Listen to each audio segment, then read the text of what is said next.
আজ সকালবেলা কড়াইশুঁটি কচুরি খেতে ইচ্ছে করলো, সেই জন্য বাজার থেকে একটু মটরশুঁটি এনে মিক্সিতে একটু আদা আর জিরে আর কাঁচা লঙ্কা দিয়ে মেখে নিলাম। মানে মিক্সিতে বেটে নিয়ে একটু কড়াতে নেড়ে নিয়েছিলাম, তারপর ময়দা মেখে নিলাম। তারপর এই ময়দাগুলোকে কেটে লেচি কেটে ওর মধ্যে কড়াইশুঁটির পুরগুলো ভরলাম। একটা একটা করে সব কটাতে প্রথমে ভরে নিলাম। তারপর কড়াইতে তেল গরম করতে দিলাম। তারপর আস্তে করে আলতো হাতে আগে, না হলে তো পুরগুলো বেরিয়ে যাবে, সে আলতো হাতে আগে করে নিয়ে কড়াইতে দিলাম। কড়াইতে দিয়ে এই ফুলকো ফুলকো কড়াইশুঁটি বানিয়ে ফেললাম। তারপরে এটা ভালো হয়নি বলে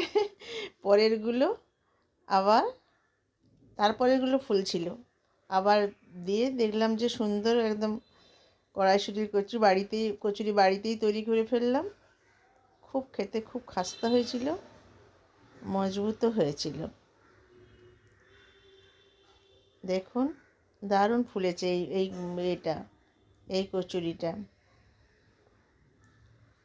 বেলাটা কিন্তু খুব আলতো হাতে করতে হবে, আলতো হাতে করলে না হলে সব পুরগুলো বেরিয়ে যেতে পারে। একটু তেল দিয়েও বেলবেন বেলার সময়, না হলে সব বেরিয়ে যাবে। একটু গোল হয়নি, মাঝে মাঝে একটু প্রবলেম হয়েছে, তাও নিজের হাতে বানালাম তো দারুণ মজা লেগেছে। এই শীতকাল হলে আমি প্রতি বছর বানাই একবার করে। আর আলুর দমও বানিয়েছি, আলুর দম দিয়ে খাস্তা খাস্তা কড়াইশুঁটির কচুরি খেলাম।